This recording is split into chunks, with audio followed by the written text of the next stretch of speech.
শেষ হতে যাচ্ছে মার্কিন রাষ্ট্রদূত পিটার হাসের বাংলাদেশ অধ্যায়। এরই মধ্যে বাংলাদেশের নতুন রাষ্ট্রদূত হিসেবে নিষেধাজ্ঞা ডিপার্টমেন্টের সাবেক কর্মকর্তা ডেভিড মিলের নাম ঘোষণা করেছেন প্রেসিডেন্ট জো বাইডেন।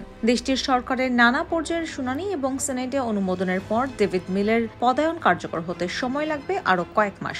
এই মিল একসময় কাজ করেছেন ঢাকার মার্কিন দূতাবাসেও। আসা যাক বিদায়ী রাষ্ট্রদূত পিটার হাস প্রসঙ্গে। মার্শা বার্নিকাটের পর 2022 সালের মার্চে বাংলাদেশের রাষ্ট্রদূতের দায়িত্ব নিয়ে আসেন পিটার হাস। দায়িত্ব নেওয়ার পর প্রথম কয়েক মাস স্বাভাবিক নিয়মে রুটিন কাজ করে গেছেন তিনি। তবে 2022 সালের ডিসেম্বর থেকে তাকে দেখা যায় বাংলাদেশের অভ্যন্তরীণ নানা বিষয়ে নাক গলাতে। 2022 সালের 14 ডিসেম্বর গুম হওয়া ব্যক্তিদের স্বজনদের সংগঠন মায়ের ডাকের সঙ্গে বৈঠক করতে তেজগাঁওয়ের শাহিনবাগে বিএনপির নিখোঁজ নেতা সাজিদুল ইসলাম সুমনের বাড়িতে যান তিনি। ওই বাড়িতে রাষ্ট্রদূতকে ঘিরে স্মারকলিপি হাতে তুলে দেওয়ার চেষ্টা করে মায়ের কান্না নামের আরেকটি সংগঠনের কর্মীরা। তখন তড়িঘড়ি করে পিটার হাস সেখান থেকে চলে আসেন।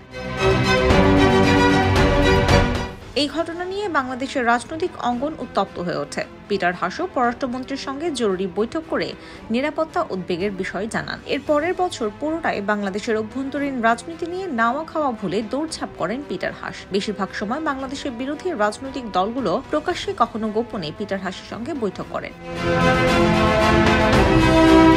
এছাড়া সরকারি দল আওয়ামী লীগের সঙ্গেও দেখা করে নানা বিষয়ে কথা বলেন তিনি। এই সময় আওয়ামী লীগ, বিএনপি ও জাতীয় পার্টিকে শর্তহীন সংলাপে বসার আহ্বান জানিয়ে ডোনাল্ড লু ও পিটার হাস চিঠি দিলেও তাতে সাড়া দেয়নি কোনো দলই। গেল বছরের 24 মে যুক্তরাষ্ট্র তাদের পুরনো ভিসা নীতি নতুন করে ঘোষণা দিয়ে জানায়, সুষ্ঠু নির্বাচন ও গণতন্ত্র বিকাশের অন্তরায় হবেন যারা, তারাই পড়বেন ভিসা নীতির আওতায়। মার্কিন পররাষ্ট্র দপ্তরের এই ঘোষণার পর আগ বাড়িয়ে পিটার হাস মন্তব্য করেন, গণমাধ্যম ও গণমাধ্যম কর্মীরাও পড়তে পারেন ভিসা নীতির আওতায়।